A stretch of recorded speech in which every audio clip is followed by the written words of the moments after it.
But for the first time ever, I rushed through this game, and it actually did feel a little bit like a slog in the last 10 hours. And that's because I was rushing. The same thing happened to Spyro. Because I had played Spyro before, nice and slow paced and relaxed, I wanted to kind of speed through Spyro this time. And unfortunately, the whole process of kind of speeding through the game made it feel like a slog at the end. And I've learned a lot about myself these past 2 playthroughs as we go into this weekend, that like, I've always known that I'm not somebody who likes to rush through games, but I'm trying to learn how to be a faster gamer for my show sometimes, specifically when I revisit a game, because we've already done the slow playthrough. You know what I mean? So this is specifically when I revisit a game. I want to like play it a little bit more at a pace. I want to move on to do other things, you know? And I learned while playing this game forcing myself to play this game at a faster pace, I learned that it diminished my enjoyment of the game drastically. And this was like an interesting lesson to learn through Wind Waker. I don't know if any other game would have taught me this lesson, because I know how much I'm supposed to love Wind Waker. I know what Wind Waker is to me in my heart. And I've never really ever been like frustrated with Wind Waker outside of like little moments in the game. But I truly like didn't enjoy the last like 4 of the hours of the past 8 hours. I like caught myself getting frustrated with the game. And I'm like, why am I feeling this way? It's because I was pushing myself to put through the game instead of taking my time and enjoying the sights and just being in the moment. I was focused on finishing the game, and that completely derailed my enjoyment. And now I have like a better understanding of myself. It's like, dude, I don't think I want to do that too often. I think if I'm going to showcase games on the channel, outside of a couple scenarios, I don't think I'm going to keep my playthroughs nice and slow, because I just don't really enjoy rushing through games, man. It's just not my style, dude. I'm a slow-paced gamer. That's what people have known to love to watch me for. And it's like, it was a little bit of a bittersweet playthrough for me because of that. Because I was just so focused on getting through it that by the time it's over now, I'm like, whatever. Don't even know how good it is. Yeah. I feel like I kind of just pushed myself through that a little bit. It's always a treat to come back to Wind Waker, though. So I'm super happy that we played it, and I'm super happy that we wrapped it up. And I have a little lesson to go with me for my next and my future playthroughs, that I should be careful about creating content around my favorite games if I'm not planning to treat them like I would in my free time, which is how I've almost always presented my show. How I play video games in my free time. There's a reason why I don't play certain games on the channel, like, because certain games don't work well for how I play them in my free time. Like, how I usually play Fallout, Skyrim, you know, those types of games, is unnecessarily slow. I'm sitting there grabbing every single item in every single building. I'm such a hoarder. I spend hours just sitting there inventory managing. And I realized, like, that's not really fun for content. So, like, when I played Fallout 3, I didn't do any of that. I don't know if you guys remember. When I played Fallout 3, I made a point to follow the story, and I made a point to, like, just, like, play the game. And it was fun. It was a cool way to play Fallout. But I realized, like, that's a hard thing for me to balance. Like, I don't know if I should be playing games like World of Warcraft, for example. I don't know if that's really a good idea for me to play on the channel. Because, like, World of Warcraft is a game that I play in a really weird way. I play it by myself, slow-paced, you know, crawling through the land, you know, very, very, like, relaxed. Like, it's not like an actual playthrough. It's just like a place where I hang out. Also, shout out to Iowata. I saw his name pop up here at the end of the list. Rest in peace, Iowata.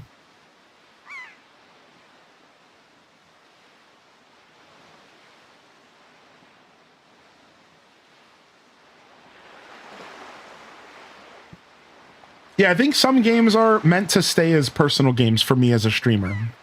I used to think that I wanted to share every single game with all of you.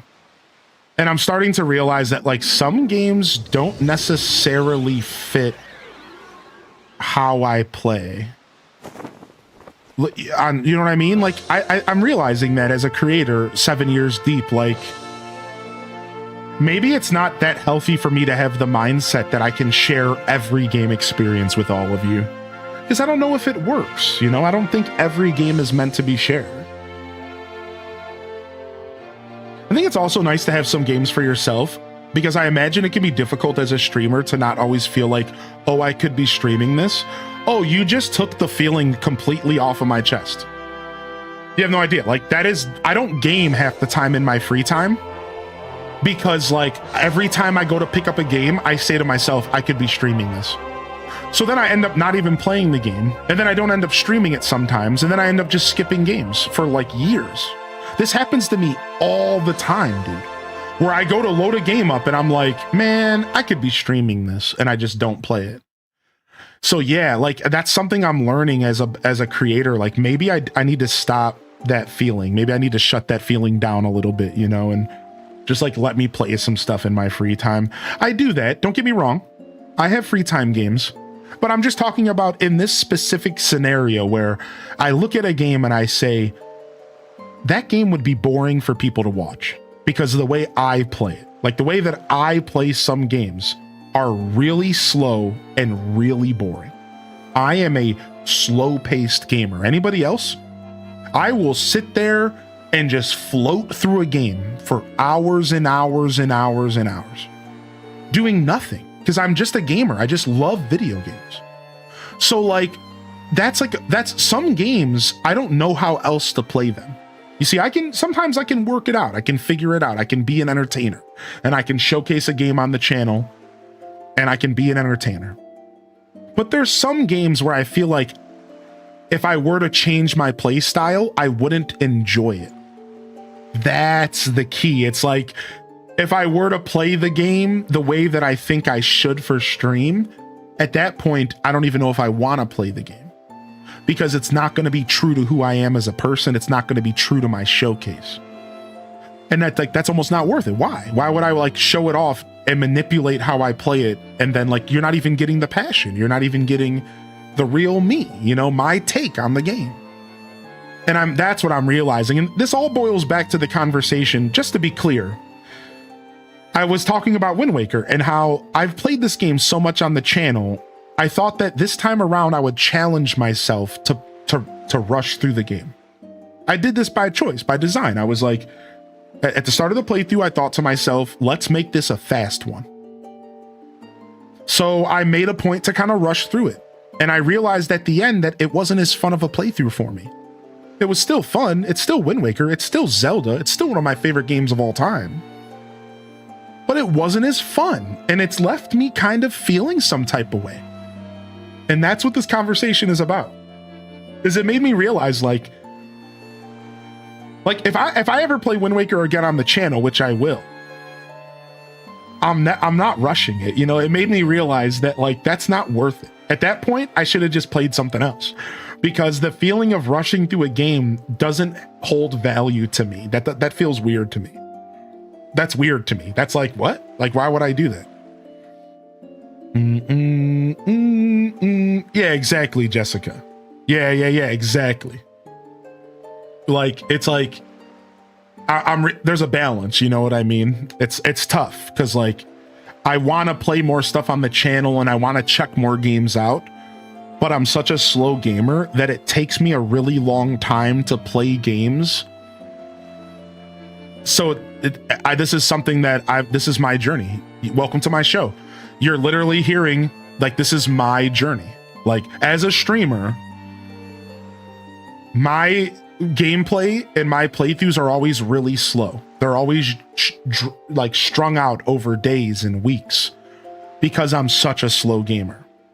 And I've been trying to find a balance as a creator to speed a couple of my playthroughs up so that we could really experience more and not feel like we're stretching playthroughs out over weeks. But if I don't stretch a playthrough out over weeks, then I don't feel like I'm playing the game the way that I usually play it. So it's all about finding this freaking goofy balance of can I, you know, enjoy a game, play it at the pace that I'm meant to play it at, but also not stretch it out over weeks and weeks and weeks and weeks and weeks, because that does feel bad. It does feel weird to start a Zelda game on May 1st and then finish it June 30th. That's a lot of time between a Zelda, you know what I mean? Like, that's a long time. Like, that's how my playthroughs used to be. I don't think y'all realize, like, Twilight Princess in 2019 took me 3 months playing the game 1 day a week to beat. Yeah, it took me 12 weeks. It took me 12 episodes, 1 day a week. And that felt way too long, you know? So I'm trying to find like the middle ground where it's not 12 weeks, but it's also not 3 days and I'm rushing. You know, I'm trying to find that perfect middle ground where maybe like a week is good enough. Maybe, you know, a month where we play it a couple days a week, you know, trying to find that middle ground as a creator. I'm trying to grow, you know, I'm trying to find the right answer. Yeah, this playthrough took us 4 episodes. This playthrough was 4 episodes, I think. It might have been 5, but the first 2 were kind of short, but I think it was only 4 episodes, yeah. As someone who's watched your Wind Waker twice, I enjoyed both playthroughs and would watch it again because your passion and enjoyment of the game comes through and makes watching the stream enjoyable, even if I know how the game goes and how you play it. Thank you, man. You're gonna make me cry, dude. Thank you so much. That makes it all worth it right there. That makes it all worth it right there. That's, you know, say no more, my friend. Say no more. And thank you, Jessica, as well. And yeah, thank you for answering that question, Cozy, as far as multiplayer. We do multiplayer and co-op stuff every once in a while. Come on by for a multiplayer night. And if you guys would like to see certain multiplayer games, the best way to find out if I'll play it is if you ask. Like, just ask. Just ask. Like, if you're curious, you know, about playing multiplayer games with me, just ask. I'm sure there's something we could find out. Normally we stick to Nintendo stuff. Mario Kart, Mario Party. We've done Fall Guys, but I'm kind of over Fall Guys. I don't think I want to play that ever again. So, yeah, I sped through this game again purposely. I was testing some new waters.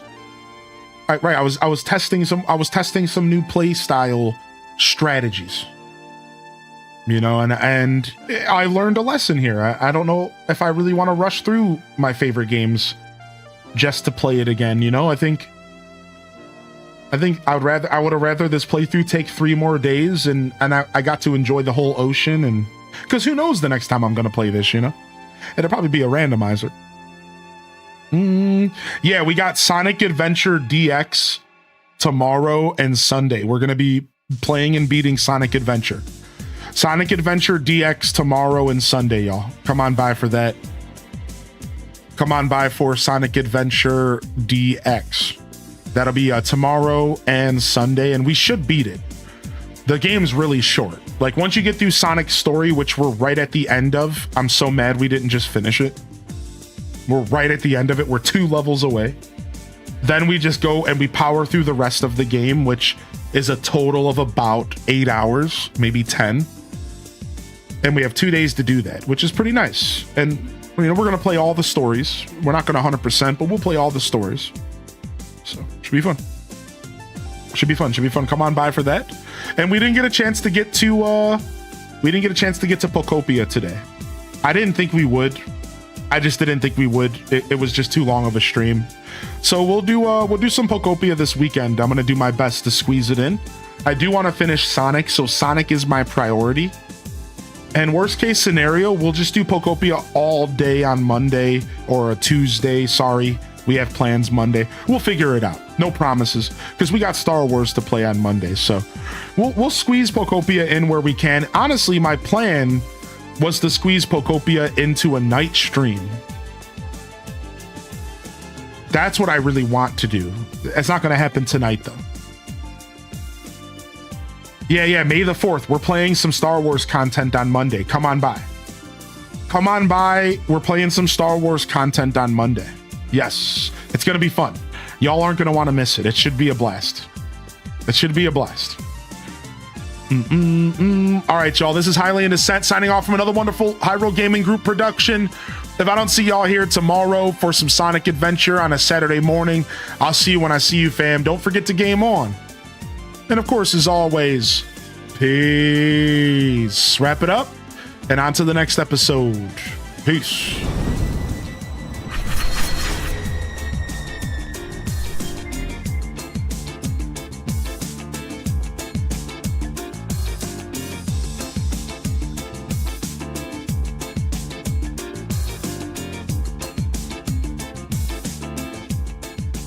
All right. We are out of here. Thank you everyone for coming out today. Beautiful stream. Nice to get a long boy. We've been going under 8 for the past 2 weeks, roughly. You know, maybe an outlier or two. So it was nice to get a nice solid 8 hours in here for the later squad for the PS tiers. Hope y'all enjoyed that. And yeah, we'll be back. We'll be back here tomorrow for more of this retro goodness. All right. Love y'all and appreciate y'all. Honored to be a part of your daily routines.